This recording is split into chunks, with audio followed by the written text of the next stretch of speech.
kadınlar için aslında barış bir ihtiyaç ve buradan doğdu barışa ihtiyacım var kadın inisiyatifi de. Barış ve demokrasi süreçlerinde kadınların görünürlüğü, kadınların müdahilliği konuşuluyor, karar mekanizmalarına katılımı konuşuluyor. Ancak Türkiye'de oluşturulan komisyonda maalesef az önce Zeynep arkadaş da ifade etti, sadece 9 kadını bulunuyor. Peki bu neden kritik önemli? Kadınların bu sürece birebir dahil olması, aktif bir şekilde dahil olması neden kritik önemli? Her şeyden önce dünyadaki süreç deneyimlerine baktığımız zaman da yapılan araştırmalarda şu çok net ortaya konmuş. Kadınların katılımının eşitlikçi olarak sağlandığı süreçlerde, barış süreçlerinde sonuca daha iyi gidilmiş. Ama onun dışında kadın sayısının az olduğu ya da süreç içerisinde azaldığı yerlerde maalesef süreçte tıkanmalar olmuş. Yani bunlar istatistiklerle, deneyim paylaşımlarıyla da ortaya konmuş. Ama bütün bunların ötesinde dönüp bu coğrafyaya baktığımız zaman aslında 90'lardan beri bir kadın mücadelesi var, barış talebi var. Ve bu talebi de zaten Türk Kadın Hareketi, Feminist Hareket ve Kürt Kadın Hareketi bir arada sürdürüyor.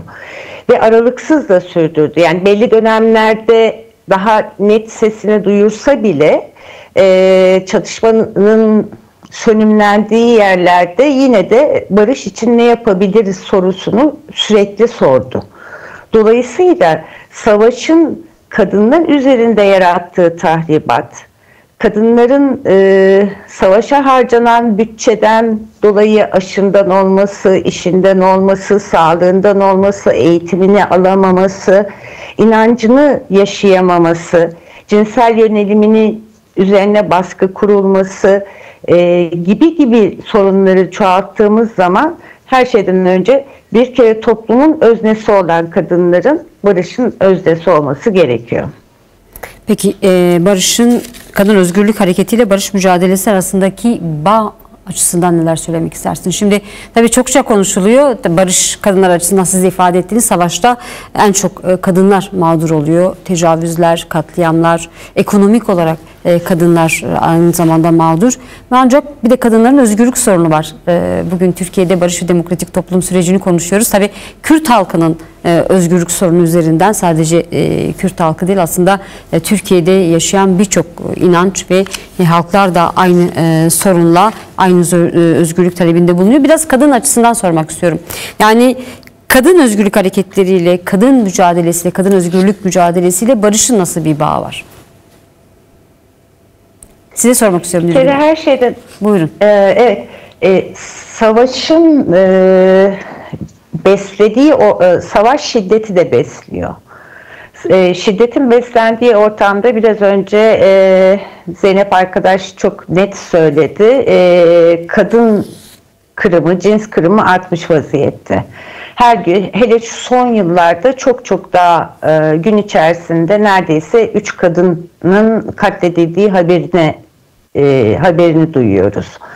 Onun yanı sıra şiddetin çarpan etkileri çok fazla. Yani bütün buralardan baktığımız zaman hem bölgede, yani hem Orta Doğu'da, yani Orta Doğu'daki savaşın bu coğrafyada hissedilmesi ya da bu coğrafyadaki politikaların Orta Doğu'daki savaşı biçimlendirmesi ve dolayısıyla bunun sadece bir Kürt sorunu olmadığı, bütün herkesin sorunu olduğu, çünkü hepimizin yaşamlarına, evine girdiği ve her şeyden önemlisi de adaletin, özgürlüğün, eşitin sağlanabileceği bir ortamı yaratabilme gayretiyle kadın mücadelesi devam ediyor. Yani biz kadın mücadelesini verirken sadece kadın cinayetleri için vermiyoruz. kesişen noktalar var. Bütün bunların hepsi birbirine değdiği zaman daha geniş sorun alanını tanımlamış oluyoruz. Ve her bir bu sorun alanı içinde mücadele ediyoruz. Bu mücadelenin içerisinde cezasızlıklar, adaletsizlikler, özgürlüğün kısıtlanması, temel hak, insan haklarının, kadın haklarının kısıtlanması ve bunu çok daha taşıdığımız zaman kadının bedeni üzerinde devletin de söz sahibi olması gibi çoğaltabileceğiniz sorun alanları var ve o nedenle de barış her şeyden önemlisi. Tabii ki barış tek başına yeterli değil. Barışla birlikte o toplumsal sürecin oluşması gerekiyor. Yani sadece bizler barış için ses vermemeliyiz. Daha geniş kesimlerin, herkesin barışa ses vermesi gerekiyor. O nedenle de bu mücadele birbirini tamamlayan bir noktada duruyor. Mecliste de oluşturulan bir komisyon var. Kadın hareketlerinin eleştirisi de vardı, özellikle kadın temsiliyeti konusunda çok geri bir noktada olan bir komisyon. Ancak bu komisyon çalışmalarına başladı ve devam ediyor. Belki de paralelinde yürütülen kadın çalışmaları da biraz bu eksikliği tamamlamak için önemli olacak. Anneler meclise gitti, barış anneleri meclise gitti ve barış anneleri Kürtçe konuşmak istedi. Çünkü ana dilleri Kürtçe ve anneler daha sonra kendilerini ifade edemediklerini de söylediler. Çünkü Kürtçe ana dillerinde konuşma talepleri kabul görmedi. Şimdi bunu nasıl değerlendirmek lazım? Kürt sorunun çözümü aynı zamanda tabii Kürt diline yaklaşımı da sorunsal kılıyor. Bunun çözümü konuşuluyor ancak mecliste buna rağmen annelerin Kürtçe konuşmasına izin verilmedi. Buna dönük neler söylemek lazım? Bunu nasıl değerlendirmek lazım? Yani bu her şeyden önce hepimizin yüreğini sızlatan bir sorun. Ve biliyoruz ki meclis komisyonu konuşulmaya başladığı süre içerisinde de herhalde Haziran aylarındaydı diye tahmin ediyorum. Bir aileye Kürtçe müzik dinledikleri için İstanbul'da saldırdılar ve hamile bir kadının erken doğum yapmasına, bebeğin ve annenin hayatının tehlikeye atılmasına kadar süreç vardıydı. Yani çok ciddi anlamda herkesin kafasında dolayısıyla şöyle bir soru var.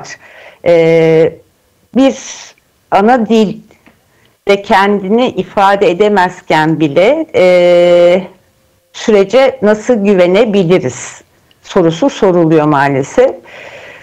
Ama sanıyorum olmaması gereken, yaşanmaması gereken,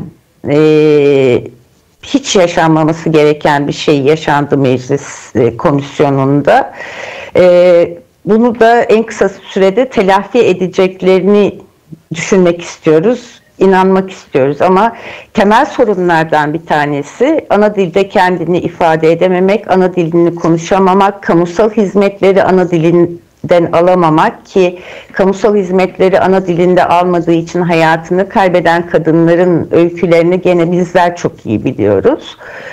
Dolayısıyla bu sorunun çözülmesi için çok daha fazla üzerinde konuşulması, dillendirilmesi, işte barışın toplumsallaşması dediğimiz noktada belki bizim bunları anlatabilmemiz lazım, daha görünür kılmamız lazım. Yani tam bu sürecin içerisinden geçerken o nedenle de her yerde, her sokakta, okulda, iş yerinde, kadınların yoğun olarak bulunduğu her yerde kadınlarla bunları tartışabilmemiz lazım. Onların ne düşündüğünü öğrenebilmemiz lazım ki bundan sonraki o çok uzun soluklu yola devam ederken bu geri bildirimlerle ne yapabiliriz, nasıl yapabiliriz sorusunun da yanıtını birlikte bulabilmemize alan açması için.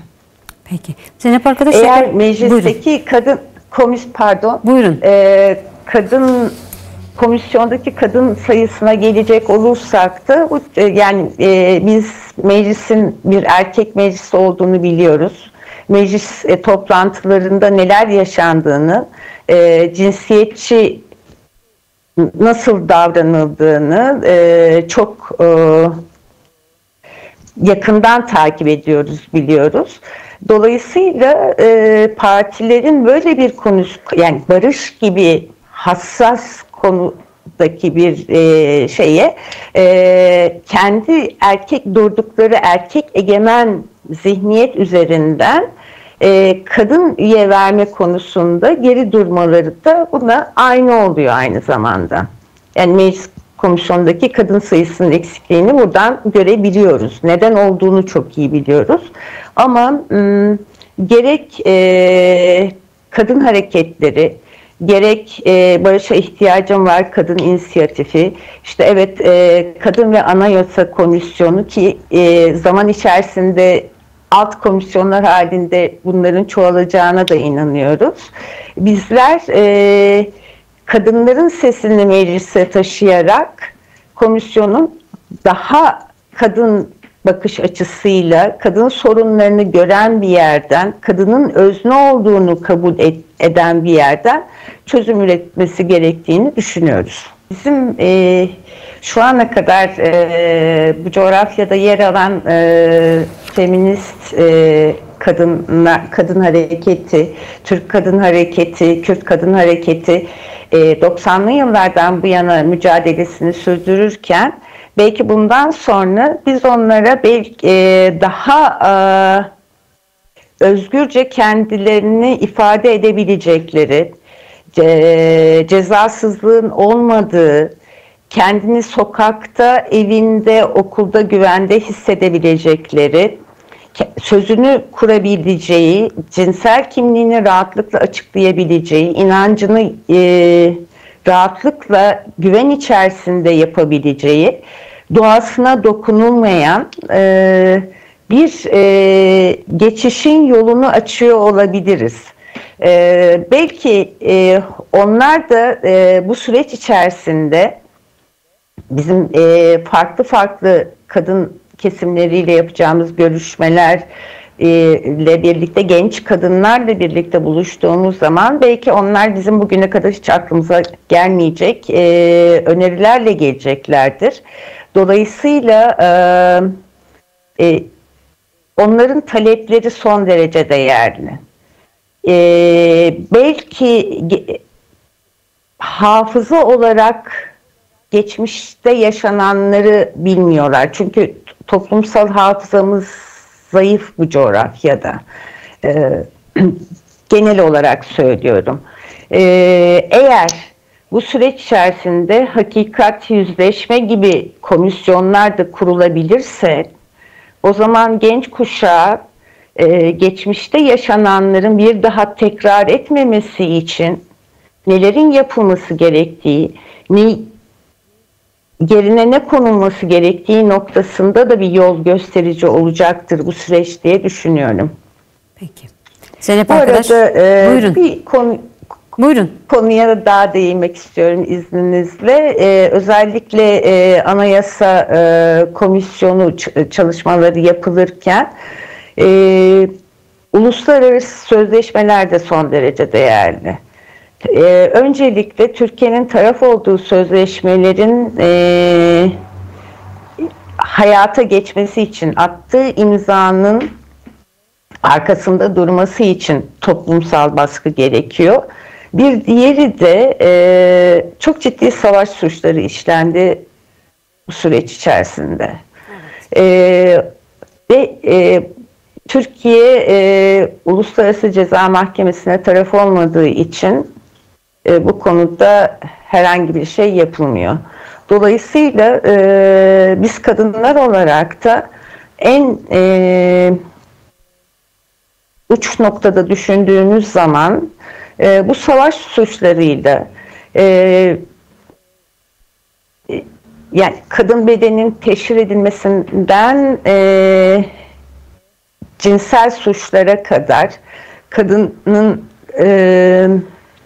köle gibi alıp satılmasına kadar son derece geniş bir yelpaze bu. O nedenle de ciddi bir muhalefet oluşturabilmeliyiz. Baskı unsuru olabilmeliyiz. Bunu olur ya da olmaz ki olmamasının nedenleri ta geçmişten günümüze kadar Türkiye devletinin gerekçeleri vardır. Ama en azından bunu kamunun önünde tartıştırabilmeliyiz.